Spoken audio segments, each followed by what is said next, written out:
Good morning, everybody. Matt Houston here, and today we're talking about the new character archetypes for the Barbarian and the Monk that came out on the Unearthed Arcanas. It's been around for almost a week now. I've been a little bit slacking, and I only had just recently noticed it.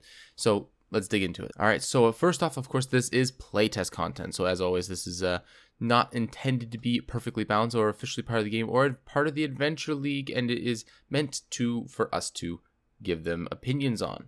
See how it works. So we got two for the Barbarian. We got one for the Barbarian and one for the Monk. So let's see what we got here.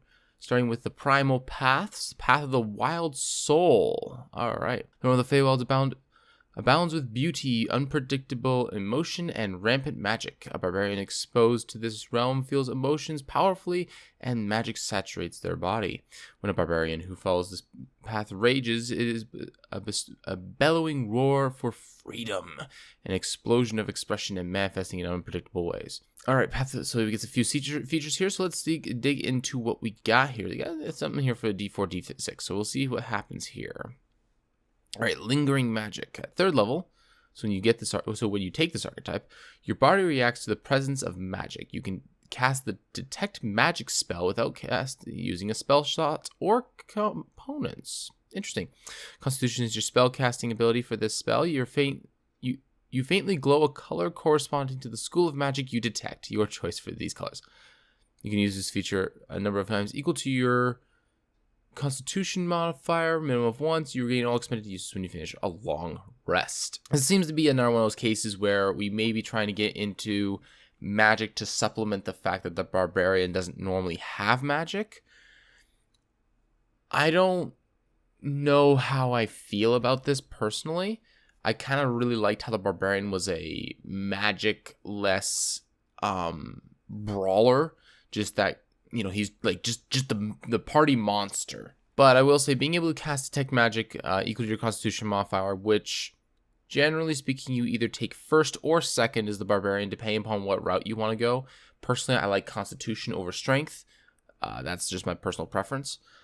But having, 2-3 uses of detect magic at third level as a given does allow you to keep the party moving without having to wait for the wizard to use detect magic through a ritual.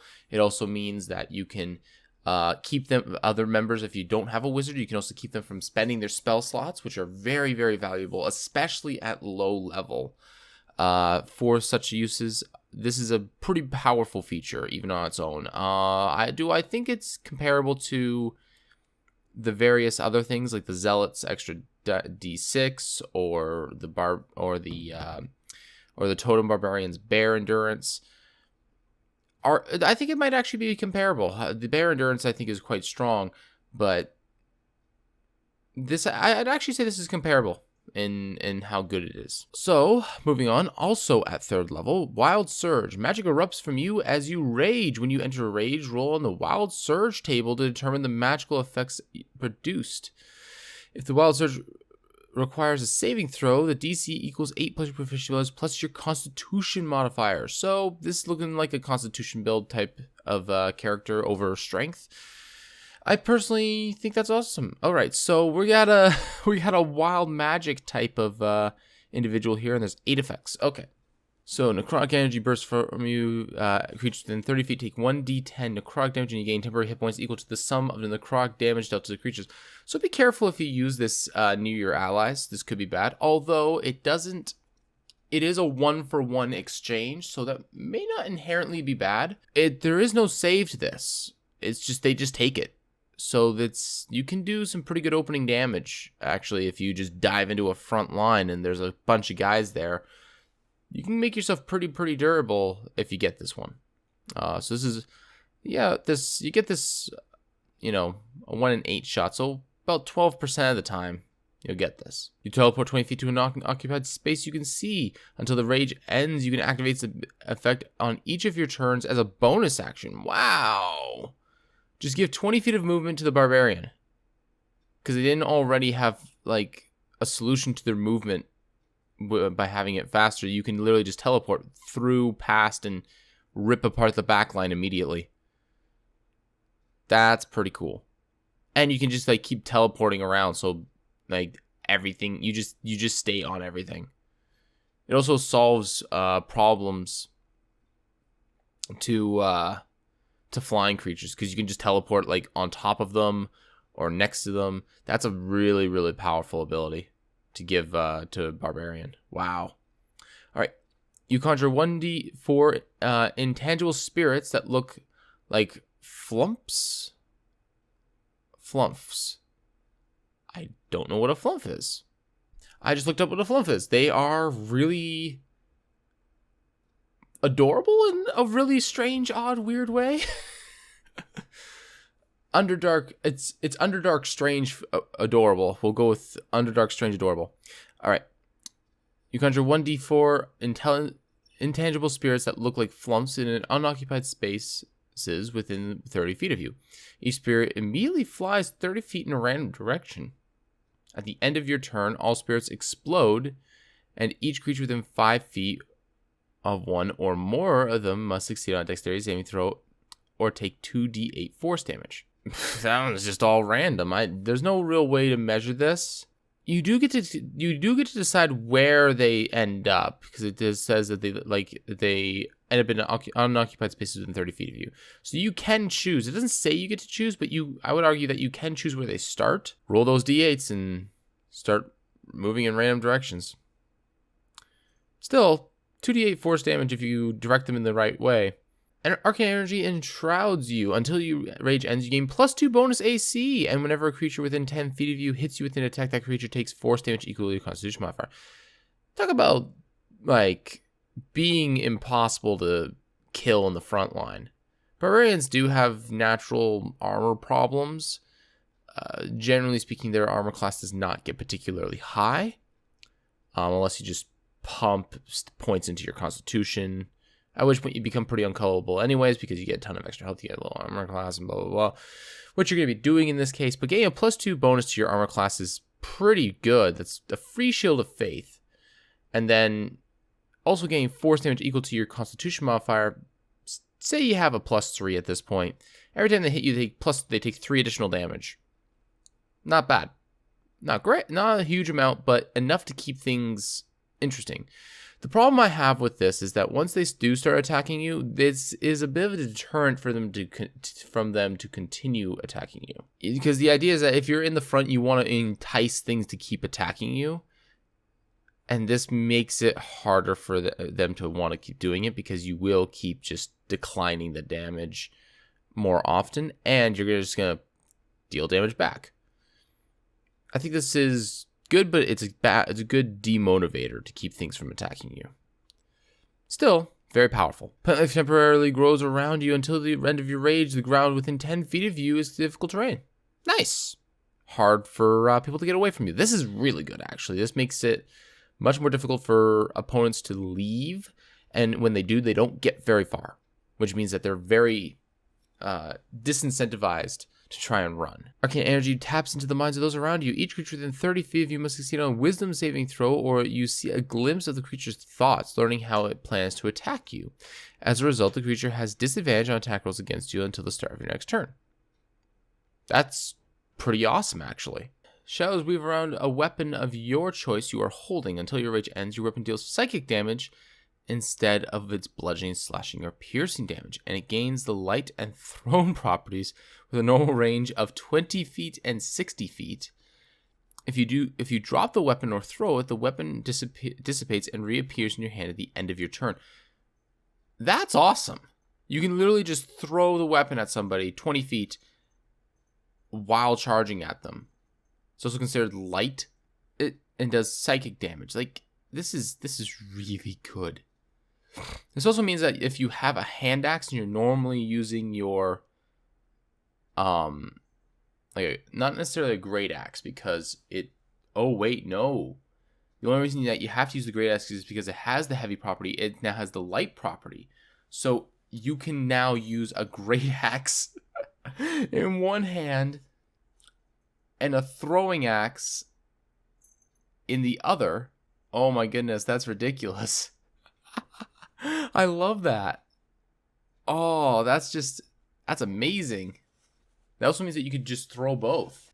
A beam of brilliant light lances from your chest in a 5-foot wide, 60-foot long line.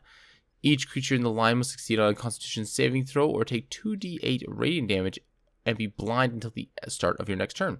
All right, it's not a terrible opening. Odds are you're probably going to want to run in towards your opponents just so that you can fire this, just so that you can worry about the necrotic one a little bit. But considering that you can break up your movement however you want, this is a good way to like get sort of close, rage, and then use it. So this is pretty good. Even if you're in point blank, doing this and getting like 1 or 2 creatures out of it is already pretty good. So I think that's all right.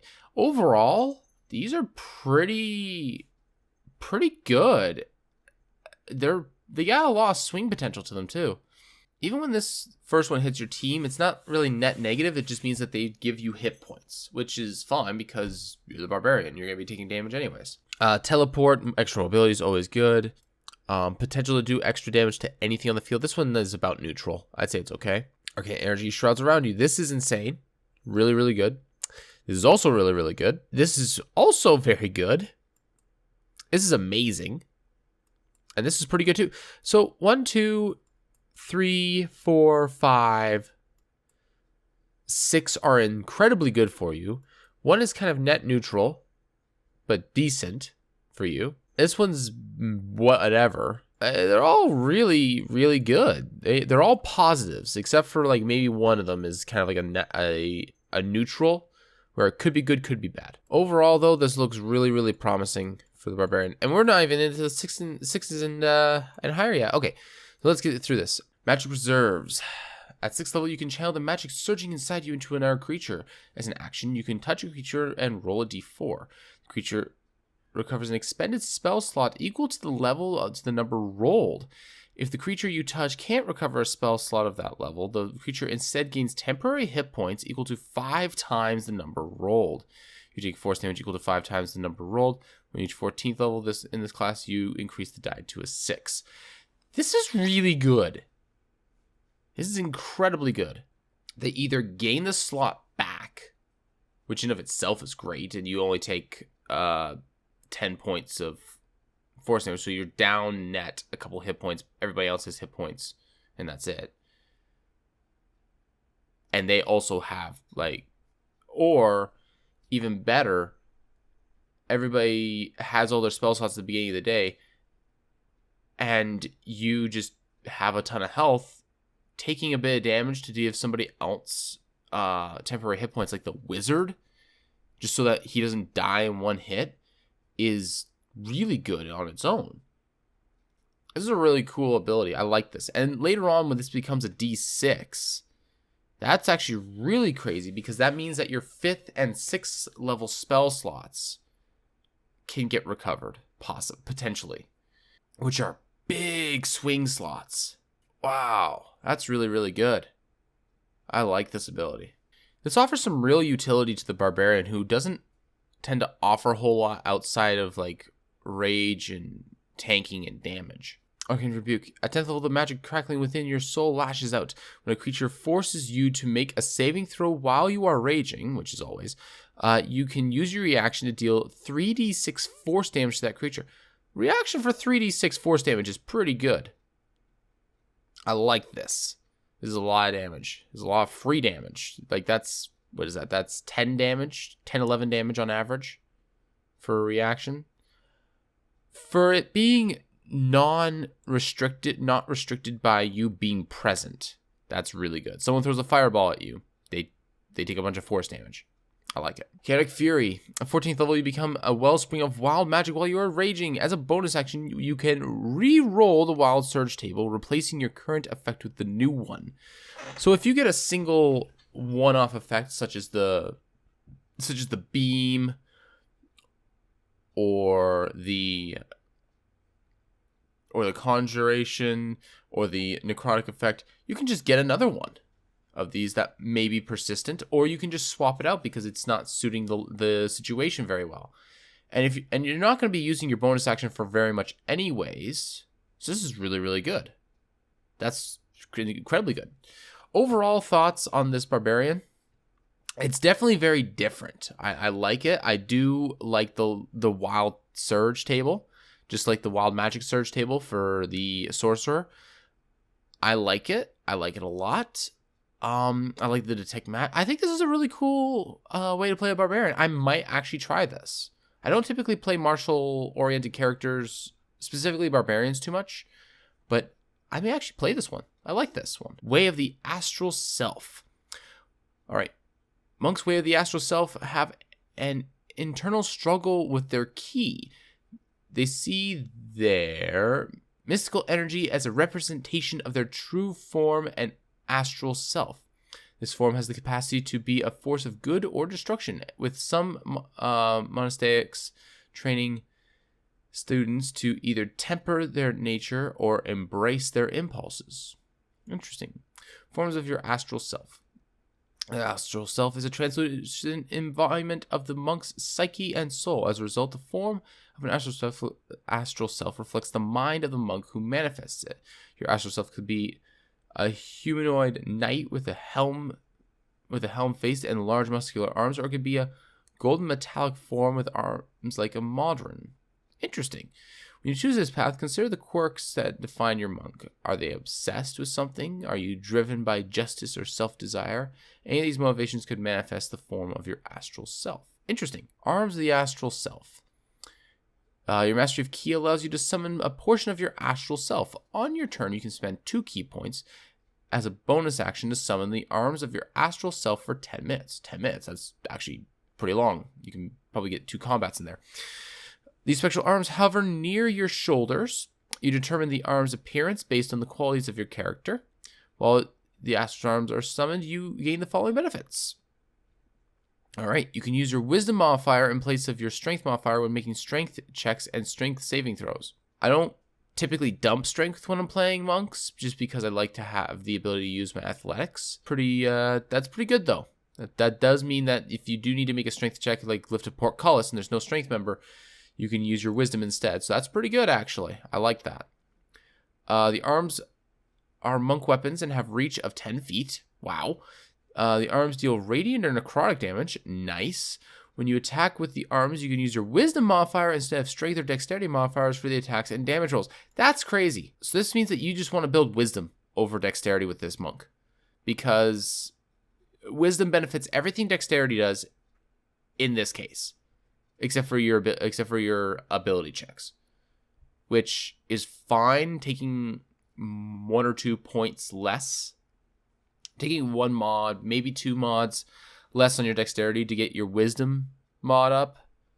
That's really good in this case, because it lets you do the same amount of damage. You get a reach weapon, you do radiant damage instead of regular damage. It also affects this is really good.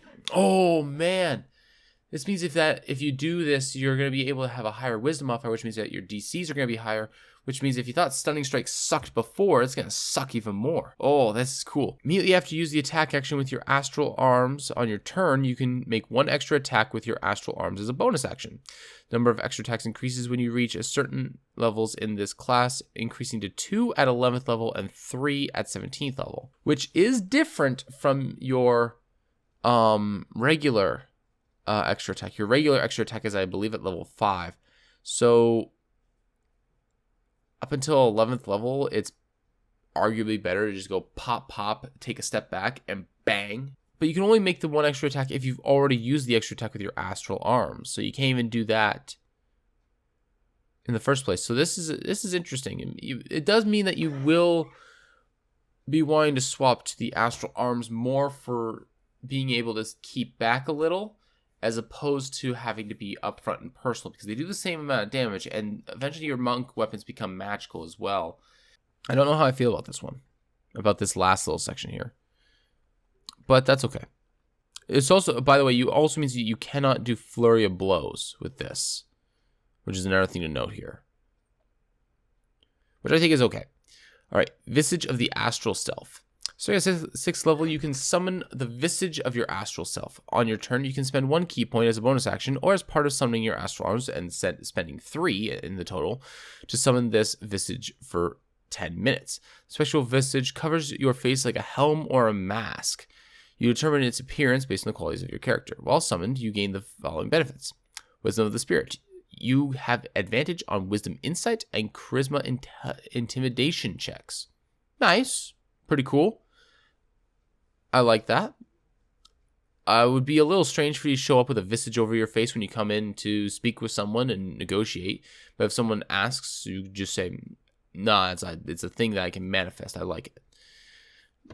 You also gain Astral Sight. You can see normally in darkness, both magical and non-magical. Ooh, darkness spell to a distance of 120 feet.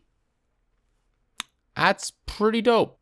Awakening of the Astral Self at 11th level. So when you get that extra attack, you tap into greater power of your Astral Self. While you have both your Astral Arms and your Visage summoned, you gain the following benefits. Deflect energy. When you take acid, cold, fire, lightning, or force damage.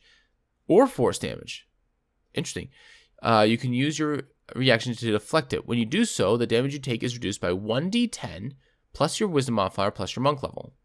So 11 plus 5, so 16 plus 1d10, so 21. So you can just reactively take 21 damage on average, less of acid, cold, fire, lightning, or force damage. The force damage is the real kicker here. This is really cool. This is really good. I like this. Empowered Arms. Once on each of your turns, when you hit a target with your Astral Arms, you can deal an extra damage to the target equal to your martial arts die. So you get extra weapon die on your first hit that you make with your Empowered Arms, which you have 3 attacks, so one's probably going to hit. That's pretty good. I like that. Word of the Spirit. When you speak through your visage, you can direct your words at a creature of your choice that you can see within 3 feet of you, making it so only that creature can hear you. That's pretty awesome. You can give secret communications across the battlefield and not have someone else notice it. Alternatively, you can amplify your voice so that all creatures within 600 feet of you can hear. Yell at an army.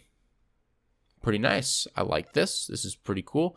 Overall, getting the deflect energy and the empowering strike on their own, just the deflect energy on its own, if we're honest with ourselves, makes it worth spending the extra key point just to set that up from your Astral Arms on their own. This is really good. I like this.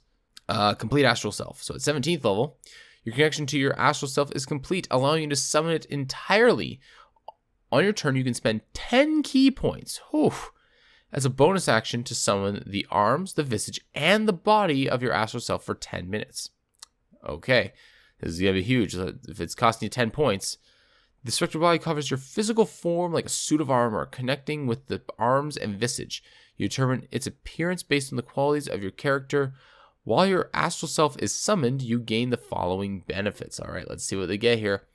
Armor of the Spirit. You gain +2 bonus AC while you aren't incapacitated. Okay, that's pretty good at high level. When you use your extra attack feature to attack twice, you can instead attack 3 times using your Astral Arms. Didn't we already get that? Yeah, you can already attack 3 times with your Astral Arms anyways, so I don't understand how this is beneficial here. I feel like that's just a reiteration of this. Unless there's something here that I'm missing. It's possible, but I don't... What? Is it when you use the extra text feature to attack twice, you can instead attack 3 times using your Astral Arms? So instead of going pop, pop, you can decide to go pop, pop, bang? I don't understand what the point of this is. Because you get 3 attacks with your... I don't understand. And key consumption. When a creature within 10 feet of you is reduced to 0 hit points, you can use your reaction to regain hit points equal to your wisdom modifier. Ooh. By this point, this should be a +5 anyways. 17th level. You're definitely going to have a +5 there. So you take down 2 opponents, you've net zeroed your expense for your entire visage. And you've been gaining the +2 bonus to your armor class. Apparently, you can attack 3 times, which you couldn't before. Or maybe that was just something that...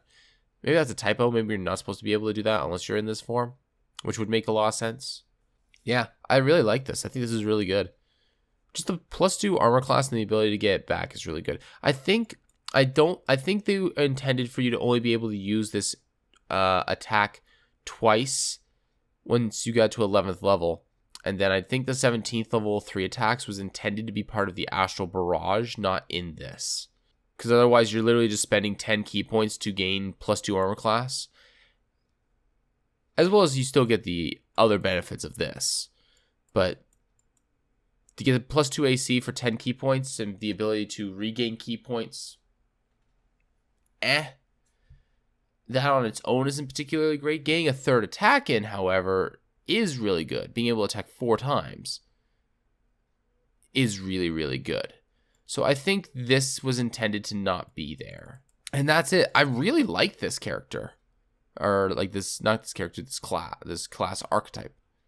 I can think of a lot of things. I really like both of these. I would actually play both of these. Oh, man. This is Barbarian. I definitely want to try this Barbarian now that I've kind of been thinking about it a little bit. I want to try both of these. This is great. I love both of these. I like the flavor. I like the idea of just having like 2 big giant arms over your shoulders, just punching over the Barbarian.